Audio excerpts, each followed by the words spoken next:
Five Nights at Freddy's, a game that has been infamous for its deep, convoluted lore. Lore that nearly any average fan would enjoy. I mean, I know a few people who like FNAF, I think. I don't know, let me ask them. How did I get here? Average, you like FNAF, right? I mean, I suppose so. Awesome, thank you. Wait a minute, how do I get home?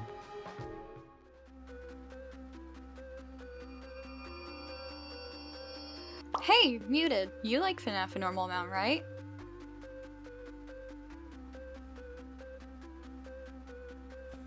Sure. Swag, okay, thank you, bye.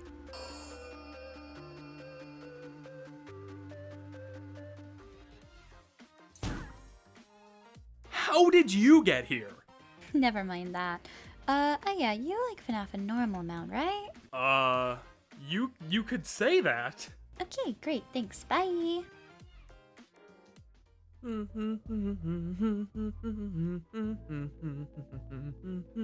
Hey, Pastra. Ah! Pastra, you like FNAF a normal amount, right? You liking FNAF a normal amount? Yep, that's me. Call me Mr. Normal FNAF Lover. Yes, absolutely. I like it a normal amount. Yes.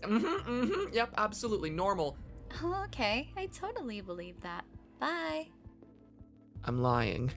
So, as someone who very recently played the FNAF games of 1 through 4, a part of me wanted to explore a silly idea.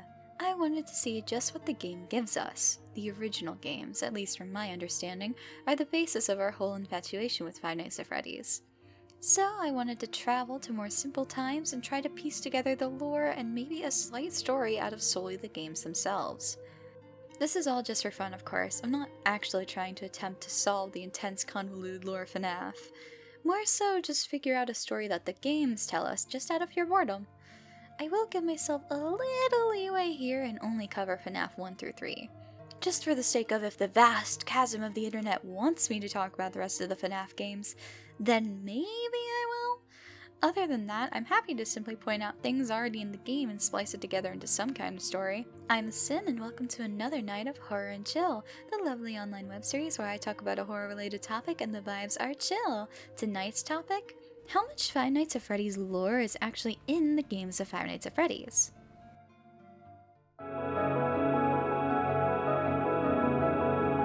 To me, game lore should be something you can parcel together from the game itself or its series, without an outside force, like books or websites or teasers, at least for a decent portion of it. This is mostly to gain the understanding of the underlying story of the game. Additional lore that is found in teasers, websites, or books should add to what the games establish, which is a tricky thing to navigate as it raises the question of what is too much story lore and what's not enough. So while I go through the first 3 games of FNAF, I'll give my own thoughts and rating out of 10 on the story you collect through the games with little to no outside assistance, only using what the games present us. Kicking it off with the game that started it all, Five Nights at Freddy's. Not saying one after that sounds weird. Anyways, in this game we play as Mike Schmidt, working the night shift for a seemingly local family pizzeria. Over the nights with the lovely voice of our phone guy, he mentions a bite of 87 that is the main reason as to why these silly creatures can't roam around during the day anymore. Then he just casually dies. And then we are left with the simple bundle of newspaper clippings, which most players won't notice on their first playthrough due to the anxiety-inducing nature of the game and the need to conserve power. The papers throughout the nights tell us of how children seemingly vanish, the animatronics starting to smell foul with blood and mucus around their eyes, and the pizzeria not being able to be sold so it closes down. Overall, it's a pretty solid setup. At the time when the game came out, this executed the idea of lore fairly well, though we never get a confirmation on what exactly the Bite of 87 is in relation to the story. It's just a cryptic message, and that's something very honorable about the game. It uses the vague, cryptic nature of itself to its advantage, something that starts to get a little lost in later games. The game gives us the impression of our poor local family pizzeria being subject to a horrendous event and suffering from it. Us, the measly underpaid workers, subject to the wrath of these violent animatronics. I give it a solid 8 out of 10 on the fun little game lore scale. which I made up solely for this video. It's totally going to be very accurate in the future. The game has a very clear mini-story underneath the idea of us just being some poor night guard who got stuck with some ravenous monsters. Though, if I stop to think about it, when FNAF was simple, it was actually quite more enjoyable. It could be the idea that when we're left to fill the gaps with our own mind, we get more invested in this so-called lore to try and prove our own self-conceived theories correct, to sit upon the grand statute of, I solved it! Or perhaps it's the more elusive mystery. What could be in the vast unknown story? A masked murderer? Rogue AI? More corrupt CEOs? The world of fantasy is full of endless guesses. Or, could have just been some dude making a game to retort criticism he got from his previous game about his characters looking too creepy. Couldn't have been that. No. Then again, FNAF 2 couldn't have been horrible, right? Right? Well, we open to what has been labeled as the dream sequences.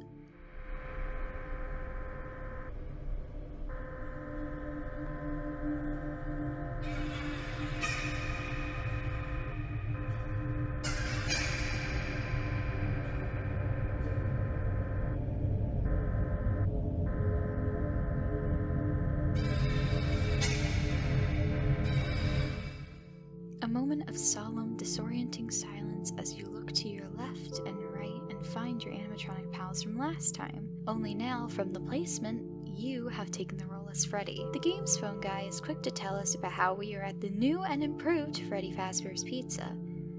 Hello, and welcome to your new summer job at the new and improved Freddy Fazbear's Pizza. I'm here to talk you through some of the things you can expect to see during your first week here and to help you get started down this new and exciting career path. Now, I want you to forget anything you may have heard. Don't get ahead of yourself. The game is a prequel to FNAF 1, so it's meant to give us more context. Phone Guy instructs us to forget anything from the past and mentions an even older location being left to rot. He goes on to tell us about the new animatronics and their new features. The guard we're replacing apparently complained and got switched to day shift, only complaining of the aggression and movement of the beings in the building. Phone Guy states that the animatronics were never given a proper night mode, and that they go to find wherever the people are. Along with this, there is an animatronic that can go anywhere at once, which is why we have to keep the music box wound up. There's a music box over by the prize counter, and it's rigged to be wound up remotely. So just every once in a while, switch over to the prize counter video feed and wind it up for a few seconds. It doesn't seem to affect all of the animatronics, but it does affect one of them. And as for the rest of them, we have an even easier solution. And then on night 6, he tells us of a new revelation.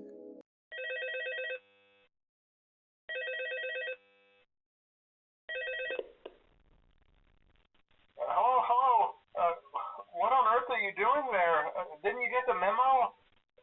The place is closed down, at least for a while. Someone used one of the suits. We had a spare in the back, a yellow one. Someone used it. Now none of them are acting right. Listen, just finish your shift. It's safer than trying to leave in the middle of the night.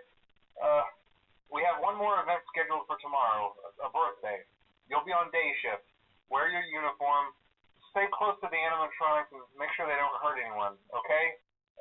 For now, just make it through the night. When the place eventually opens again, I'll probably take the night shift myself. Okay, good night and good luck.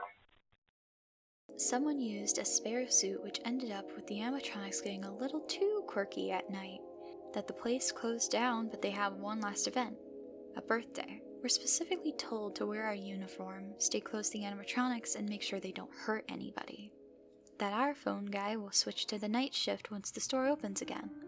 Which wouldn't be for long, as the newspaper then later tells us about the restaurant closing only mere weeks after opening. Our dreams get more and more strange, our robotic furry friends eventually coming to gaze upon us. The puppet soon comes to give us a good look, along with the familiar, more golden version of our beloved Freddy. Then we have the glorious minigames. We get to see our favorite purple man appear and commit more unsavory acts, starting with a small Foxy minigame, where it's just Foxy running out to greet the children. A few trips to see them, and suddenly there's a purple man watching you. you can't do a thing to interact with him. So you just go to see the kids, except they're lifeless. Well, that's just a grim ending to one portion of the story. Maybe the next minigame will be better? Next, you get to be Freddy, bringing a sweet treat to a group of kids, though one seems to be left by the window, crying, isolated, unable to join in the fun they see. As you continue to give the kids cake, they start to get more impatient, but you can't help to pay attention to what happens to the poor crying child. A purple car pulls up, a man steps out, and you see the kid's eyes well with tears. And then they go lifeless. The entire time, all you can hear is the distorted ambience of the game, and a warped metallic voice spelling out the words, "Save him." Our next mini-game is Give Gifts, Give Life. You start as the puppet, this character that sits within the prize corner with its music box. You just go around giving gifts to these hunched over gray bodies. You give them gifts, nothing changes. So then you go and give them masks of the characters we've already gotten so used to. Chica, Bonnie, Freddy, and Foxy. Being told by the same loud ringing voice, help them. For a split second, we see what could be a final gray body in the middle of it all. But the minigame ends with a jump scare from Golden Freddy, before you can actually give the body a gift. Our final minigame, we play as Freddy following the puppet. Going through the pizzeria, we come across Golden Freddy in the open, another gray hunched over body, and a final one by a massive pool of blood by the stage. In fact, all across the pizzeria lies these gray hunched over bodies. Nowhere is safe. Over the loud noise of ambience, the distorted voice calls to us, spelling "save them." But when it's all over, the screen lines greet us with a haunting message. You can't. The story we are given within FNAF 2 shows us the animatronics seemingly being terrorized by the strange purple man, one who only brings death with him wherever he goes. They try to handle the situation the only way their programming allows them to, going to see them, trying to assist the other children and make sure they are happy, giving gifts. The animatronics are becoming unstable, and we're set to simply stay beside them for a final birthday party, and then the entire location is shut down. Our new animatronic friends we've been spending so much time with are scrapped, and the originals are kept in hopes of a potential new reorganization of the company. A new beginning for our totally local pizzeria. On to the ranking. FNAF 2 has added some bits that did give us further idea as to what made these animatronics so unstable and apparently violent. It gives us the Purple Man of Death, who seems to take joy in taunting the animatronics with his carnage. We are given dreams, but also more uncertainty. I give FNAF 2 a solid 6 on the funny game lore scale. Next game is one I'm sure is seen as very underrated to some fans of the FNAF games, and I can understand why. Five Nights at Freddy's 3 sets up 30 years past the events of FNAF 1, just so we're all on the same track of a timeline. It starts with us being introduced to a local amusement park wanting to use the unsolved mysteries of Freddy Fazbear's as a way to prey on people's fear for some bucks. Our lovely phone dude explains to us about the hunt for more spooky props, and how that's going, along with our role as the security guard to make sure people aren't stealing or doing other totally silly things, along with just how concerned they are about the building being a fire hazard. Hey, glad you came back for another night. I promise it'll be a lot more interesting this time. We found some great new relics over the weekend, and we're out tracking down a new lead right now. So let me just update you real quick, then you can get to work. Like, the attraction opens in like a week, so we have to make sure everything works and nothing catches on fire. When the place opens... Man, Scott really likes having things burn in his games, huh? Anyways, nowhere even close to that stuff, so back on track. Our first night, nothing really happens. At all. Wow, you're really popping off with this one. Kidding. The first night actually serves well for us to familiarize ourselves with the layout. You get to learn what the cameras look like, about our little ventilation system, and how that can make us see things if we aren't careful. And overall, it's just a very mildly unnerving night. After all, up to this point, we've been waiting for the animatronics to make their move on the first night, but for FNAF 3, radio silence on that end. When our first night ends, we're brought to the FNAF 3 minigames. Ones that have a very solid set in the hearts of people because of how they execute themselves. Our first interaction with them, we start as Freddy. Walking off stage, the entire pizzeria feels more abandoned, more decrepit. Rats scuttling along the floor, water dripping from the ceiling, tables with plates and drinks but no people. As we wander, we eventually find ourselves in the midst of another bear, a purple shadow-like bear. With a grayed-out hat, bow tie and buttons and eyes, it tells us to follow it, and so we do. Following it up through the pizzeria, we see it go into a room, one that presents us with an error the moment we try to enter. So just as we turn to walk off and explore elsewhere, the familiar Purple Man of Death returns and dismantles us. Do I want to keep calling him the Purple Man of Death? Yes. Why? It's so overdramatic, I love it. Our Night 1 minigame ends and we are brought into Night 2. Phone Dude greets us, thrilled about finding some old training tapes, and then gives us the big news that we all enjoy hearing. I think they were like training tapes for like other employees or something like that. So I thought we could like have them playing like over the speakers as people walk through the attraction. Dude, that makes us feel legit, man. But I have an even better surprise for you. And you're not gonna believe this. We found one. A real one. God, that line is one of my favorites from Phone Dude. Aside from his security guard line, of course. But our friendly dude quickly has to dip, and we're rejoined by an old and familiar voice. Hello? Welcome to your new career as a performer/entertainer for Freddy Fazbear's Pizza.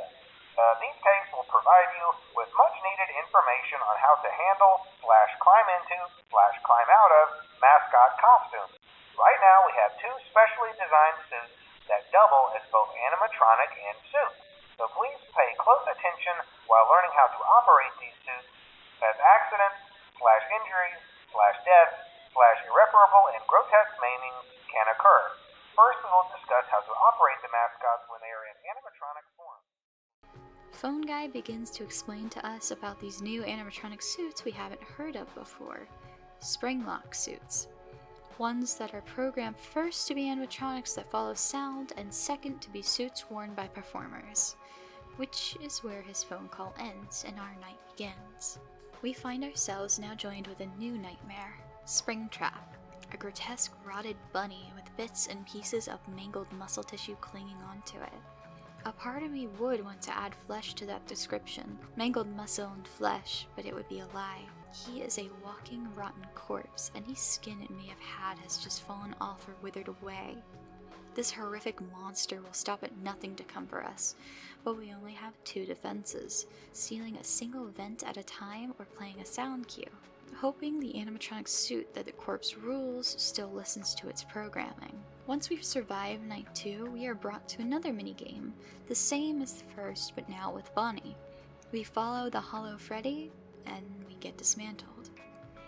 Night 3 comes along and we get to hear from the phone guy just how unstable these spring locks are. You cannot nudge them, touch them, or God forbid you breathe on them, as even the smallest amount of moisture can loosen them, and if they do get loosened, you need to leave the area immediately before you bleed out. Can't ruin the customer experience and traumatize a bunch of kids, right? That's just awful. How dare you even think of such an idea? He does mention a safe room is invisible to the cameras, the animatronics, and hidden from customers. Putting two and two together, the room we see Purple Freddy go into is a safe room, which is what prevents us from entering it. Speaking of the Purple Freddy, Night 3 we see Chica get dismantled. Poor buddies. Night 4 we get told that the employees are not to use the suits. There's been a slight change of company policy concerning use of the suits. Don't. After learning of an unfortunate incident at the sister location involving multiple and simultaneous spring lock failures, the company has deemed the suits temporarily unfit for employees. Safety is top priority at Freddy Fazbear's Pizza, which is why the classic suits are being retired to an appropriate location while being looked at by our technicians. Until replacements arrive, you will be expected to wear the temporary costumes provided to you. Keep in mind that they were found on very short notice, so questions about appropriateness/relevance should be deflected. I repeat, the classic suits are not to be touched, activated, or worn. That being said, we are free of liability. Do as you wish. We learn that staff will be provided temporary costumes found on very short notice, but the animatronics shouldn't be touched under any circumstance. Night 4's minigame, we see Foxy fall into the same fate as his friends, getting hacked to bits, joining the rest of them. Night 5 comes by without any hurry, and Phone Guy stresses to us that the safe room is only there for emergencies. Not a break room, not a lounge area, it's solely meant for if things go bad. Along with that, he is sure to tell us, Show area. Management has also been made aware that the Spring Bonnie animatronic has been noticeably moved and would like to remind employees. So as we know, there are two technical endings to this game, the good ending and the bad ending. Though both have a key event that plays out for them.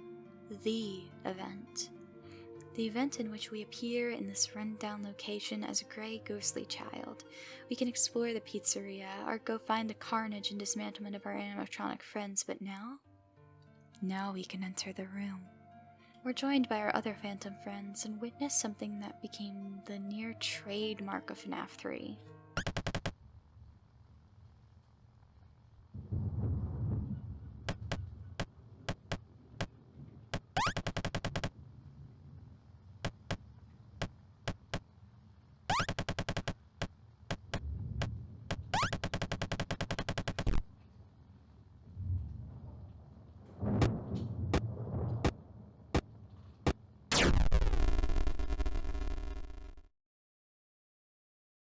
With that, we watch the ghosts fade away, and depending on the steps you do, you get the good ending or the bad ending. Fnaf 3 has a solid 10 on the game lore scale for me. It sets up the events for itself with ease. You can play the game going through the extra minigame, or merely going through it like anyone else, and you still get the story very well. Parceling the story throughout all 3 games together, we have something quite tragic. A local pizzeria with friendly animatronics has a gimmick that allows someone to both wear the suit and for it to just be an animatronic. A place that should have soared but instead fell before the sun could even melt its wings. One location held Springlock suits, which had a reputation of violently and gruesomely mutilating people.